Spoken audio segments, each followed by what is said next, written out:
안녕하십니까, 윤쌤입니다.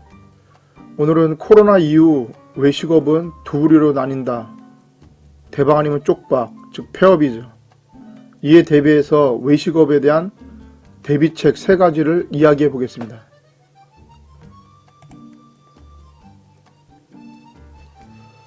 구독과 좋아요는 제가 지속적으로 더 좋은 정보를 만드는 데 큰 힘이 됩니다. 감사합니다. 오늘 목차는 들어가며 코로나 이후 대비책 3, 그 다음에 마치며 이렇게 하겠습니다. 먼저 코로나로 인한 외식업계의 타격에 대해서 좀 이야기해 보겠습니다. 어제 그 포레스트 검프 주인공인 톰 행크스도 부부가 코로나에 걸렸다고 그러더라고요. 그리고 WHO에서는 코로나를 팬데믹으로 선언했습니다. 우리나라 대체어로는 감염병 세계적 유행이라는 뜻이라고 하더라고요. 코로나가 지금 지속되는 동안에는 외식업은 직격탄을 맞은 게 확실해 보입니다. 그래서 줄 서서 먹는 대박집의 경우 지금까지 경기가 아무리 안 좋아도 영향이 미미했습니다. 하지만 이번에는 영향이 꽤 클 것으로 보입니다. 왜냐하면 사람들이 코로나로 인해서 모여 있는 것을 대단히 꺼리기 때문입니다. 그래서 외식업계는 지금 참 난감한 상황입니다. 하지만 코로나가 영원하지 않고 언젠가는 멈출 것입니다. 그렇다면 코로나 이후의 외식업은 어떨까요? 당신은 외식업 운영하고 계시는 분은 코로나 이후를 대비하고 계신가요? 제 생각에는 코로나 이후에 자영업은 더 잘 될 것입니다. 왜냐하면 그 현상이 일시적일 수도 있지만 이때를 기회로 보고 준비하는 자영업자하고 그렇지 않은 자영업자는 완전히 다른 길을 걸을 것입니다. 왜냐하면 일단 대부분의 고객들이 지금 예전처럼 외식을 못하고 있습니다. 코로나를 전혀 신경 쓰지 않는 사람보다 신경을 쓰는 사람이 압도적으로 많을 것입니다.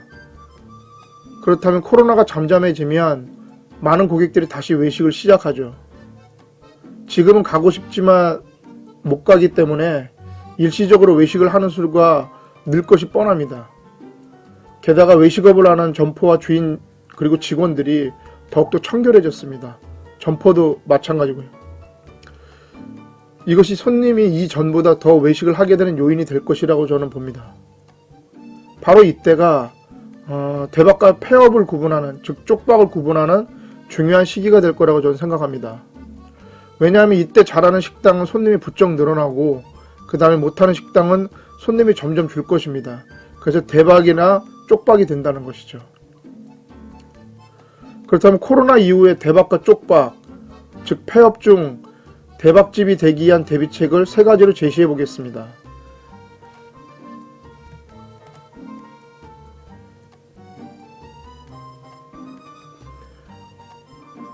그 첫 번째는 미소하고 체력이고요. 두 번째는 고객 파악이고 세 번째는 객관적 시각입니다. 뒤에 제가 그 현장에 다니면서 저건 대박 아이템이다 이런 것과 저거는 저 집이 왜 성공하는지 알겠다 이런 것을 그 사진을 많이 넣어놨으니까 끝까지 봐주시면 감사하겠습니다. 먼저 미소와 체력입니다. 체력은 건강하고 직결되는데요. 미소는 그 본인이 원래 웃는 상이다 이렇지 않는 이상은 어느 정도의 좀 연습을 하는 게 필요하다고 생각합니다. 그래서 지금 시간이 좀 날 때 그럴 때마다 미소 연습을 하는 것이 좋습니다. 그리고 고객은 미소에 약합니다. 그리고 또 웃으면 복이 오지 않아요? 그래서 내 음식점에 고객이 들어오지 않고 밖에서 나하고 눈이 맞췄을 때 그 고객한테 미소를 지을 수 있는 그런 여유가 필요합니다. 다음엔 체력입니다. 창업은 제가 볼 때 가장 중요한 건 체력인 것 같습니다. 그래서 창업의 처음부터 끝까지 체력을 길러야 합니다. 그래서 체력을 기르기 위해서 지속적으로 그다음에 규칙적으로 운동하는 것이 중요합니다. 그리고 잘 쉬어야 합니다. 일주일에 1번을 쉬시든 2번을 쉬시든 잘 쉬어야지 건강하고 또 체력도 유지할 수 있습니다. 물론 무턱대고 쉬라는 건 아닙니다. 쉬시면서 뭐 경쟁 점포를 가본다든지 뭐 또 맛집을 가본다든지 그러면서 또 벤치마킹도 하고요. 그래야지 내 가게가 더 잘 될 수 있습니다. 그리고 건강해야지 웃음도 있고 여유가 있습니다. 그래서 이런 말이 있습니다. 강한 놈이 오래가는 것이 아니라 오래가는 놈이 강한 것이다. 아시는 분은 계실지 모르겠지만 이게 옛날 오래됐나? 짝패라는 영화에서 나오는 대사입니다. 그 다음에 장사가 잘 돼서 웃는 게 아니라 웃어야 장사가 잘 되는 것입니다. 그리고 운동을 했음에도 성공했다. 이거는 아주 대단히 재벌들, 부자들한테 물어본 겁니다. 아니 그렇게 바쁜데 그 시간 쪼개서 운동할 시간이 나나요? 이렇게 물어봤는데 그분들이 하는 얘기는 이거였습니다. 그런 게 아니고 운동을 했기 때문에 성공을 했다. 이렇게 얘기를 하셨답니다. 두 번째는 고객 파악입니다. 여러분은 신규 고객하고 단골 고객하고 구분할 수 있나요? 이거 대단히 중요합니다. 그럼 어떤 사람이 단골이고 어떤 사람이 신규냐 이런 것도 본인이 정확하게 알고 있어야 합니다. 최소한 자기 가게에 오는 고객들은요. 그러나 신규 고객하고 단골 고객은 음식에 따라서 기준이 달라집니다. 예를 들자면 커피는 뭐 일주일에 한 3-4번, 4-5번 먹을 수도 있고 그게 가능한데 술집은 거의 매일 오는 고객은 그렇게 많지는 않을 것입니다. 그런 식으로 나눠지니까 우리 집에는 그래도 일주일에 뭐 1번 오는 사람이 단골일 수도 있고 일주일에 뭐 한 2번, 3번 이상 와야지 단골일 수 있다. 이렇게 나눠야 된다는 것이죠. 그렇다면 단골 고객하고 신규 고객을 지속적으로 늘리기 위한 방법은 무엇일까요? 그럼 바로 목표를 세우는 겁니다. 이번 달 단골 고객 10%, 그 다음에 신규 고객 10%꼭 채워야지. 이렇게 자기가 노력을 해야 된다는 것이죠. 물론 단골 고객은 신규 고객에서 단골 고객으로 가야죠. 자기가 만들어야죠. 그러다 보면 신규 고객한테 단골 고객을 만들기 위해서 자기가 노력을 하겠죠. 그리고 또 단골 고객들한테는 유지하기 위해서 또 노력을 하겠고요. 그래야지 단골 고객도 늘고 신규 고객도 늘 수 있습니다.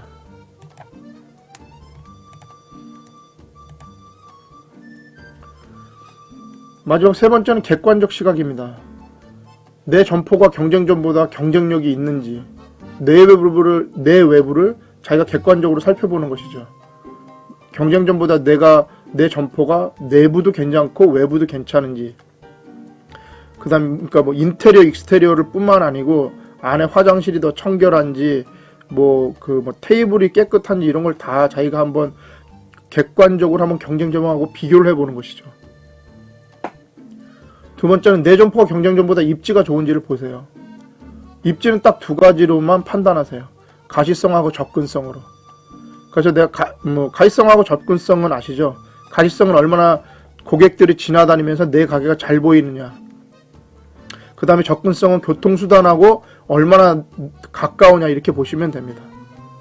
이 2가지로 해서 경쟁점보다 내가 월등히 좋은지 아니면 비슷한지 아니면 내가 떨어지는지를 판단해야죠. 그래서 이게 좋지 않다면 어떻게 할까요? 바로 차별화를 해야 됩니다. 차별화를 다른 말로 하면 특색이라고 볼 수도 있고요. 특색은 전 요즘에 말로 얘기하면 바로 찍게 하는 겁니다. 고객이 내 가게에 와서 사진기나 뭐 핸드폰을 꺼내서 찍지 않는다. 그럼 문제가 있는 것입니다. 요즘에는 웬만하면은 이 집에 왔다 갔다는 표시를 남기기 위해서 거의 모두 찍습니다. 내 가게 들어오는 손님들이 거의 찍지 않는다. 그러면 뭔가 잘못된 것입니다. 차별화에 대해서 제가 여러 가지 이제 사진을 보여드릴 텐데요. 이것은 제가 대부분 거의 제가 다 찍은 사진이고요. 여러분들이 좀 아이디어를 얻을 수 있기를 바랍니다.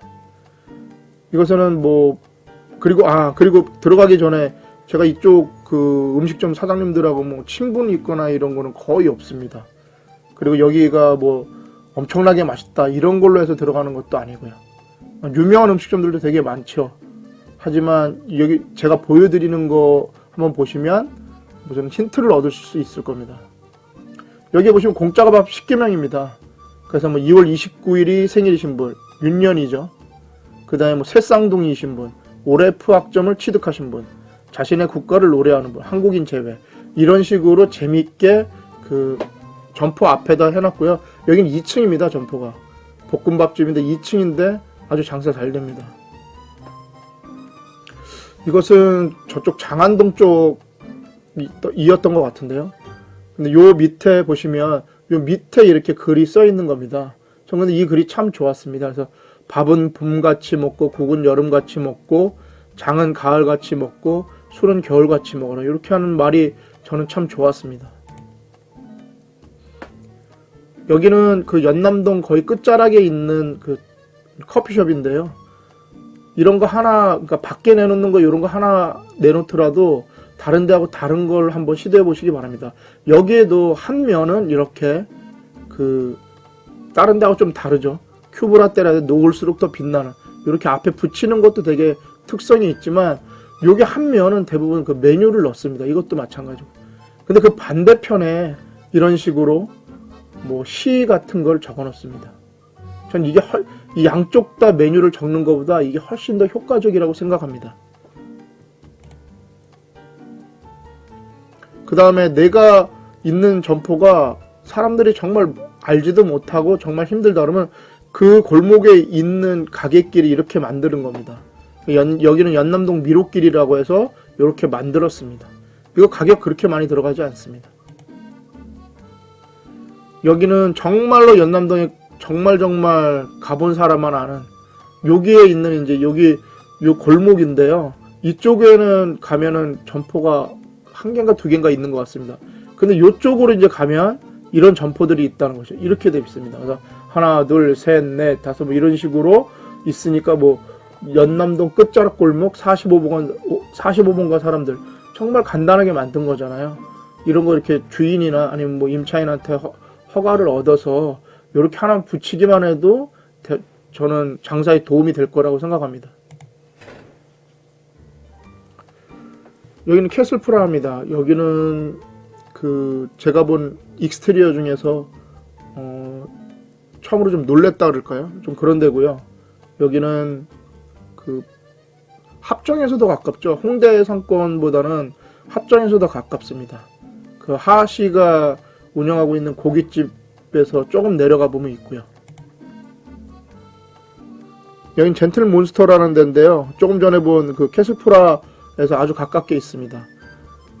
요즘엔 좀 바뀐 것 같은데 여기가 처음에 생겼을 때는 주기적으로 안에 인테리어를 바꿨습니다. 그래서 이게 지금 다 그 인테리어를 바꾼 것입니다. 주기적으로 바꿨는데 요즘에는 아닌 것 같은데 제가 잘 모르겠습니다.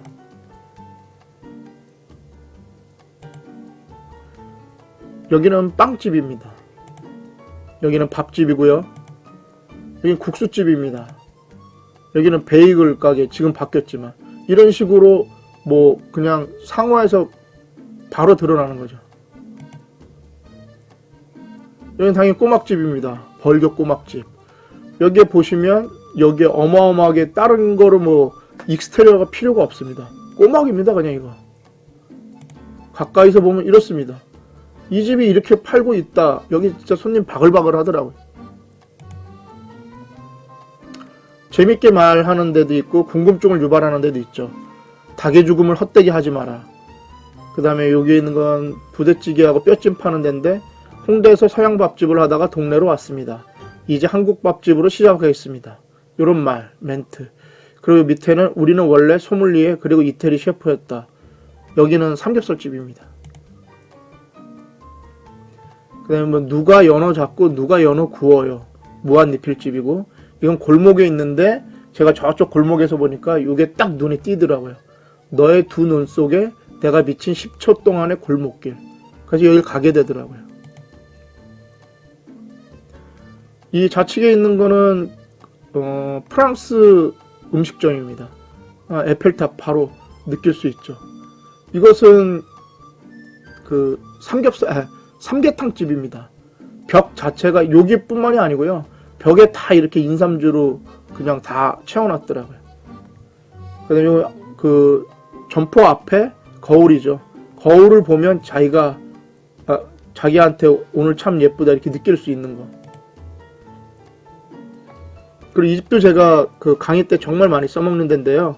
연희동에 있는 한정식 집입니다.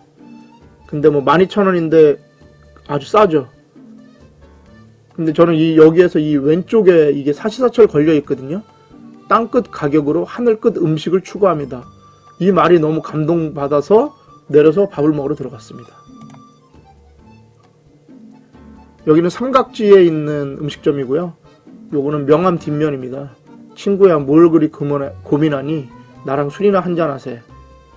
그 다음에 나는 자식들의 물주요 마누라의 머슴이다. 머슴들을 위하여 건배. 참 센스 있죠? 너는 파스타를 좋아하고 나는 그런 너를 좋아하고 인간이란 슬플 때도 배는 고파지는구나. 그 다음에 여기는 이제 휴무에 이제 좋은 재료 구하러 스페인 갑니다. 그러니까 휴무를 할 때도 이렇게 하나 써놓으면 정말 뭔가 있어 보입니다. 여기는 박용식 스시라고 아마 프랜차이즈가 된 것 같은데요. 이 집은 그 점심 메뉴 때문에 저는 성공했다고 생각합니다. 이게 어떻게 보이실지 모르겠지만 10피스짜리가 나오고 그 다음에 뭐 우동 반 우동이 나오고 그 다음에 튀김이 나오고 그랬던 것 같습니다. 그랬는데 그게 10,000원이었는데 요새는 한 11,000원으로 올랐고요. 근데 여기에서 보시면 보는 것보다 훨씬 더 큽니다. 그 두껍고요. 여자분들은 저도 먹으면 배부를 정도요. 여자분들은 이렇게 한 2-3개를 남길 정도로 그 정도로 꽤 양이 많습니다. 여긴 더 테일러 커피라는 곳인데 여기가 왜 하냐면 그 홍대 쪽에 한 5-6개 매장이 있고요. 그 다음에 커피숍에서 줄 서는 거 보셨나요? 이 테일러 커피가 좀 제가 그런 걸 봐서 좀 깜짝 놀랐습니다. 여기도 뭐 왜 성공했느냐 그런 거는 뭐 여러 가지 이유가 있겠지만 저는 이건 것 같은데요. 이게 그 크림 모카인가 그런 메뉴입니다. 이게 유명해져서 저는 잘 됐다고 생각합니다.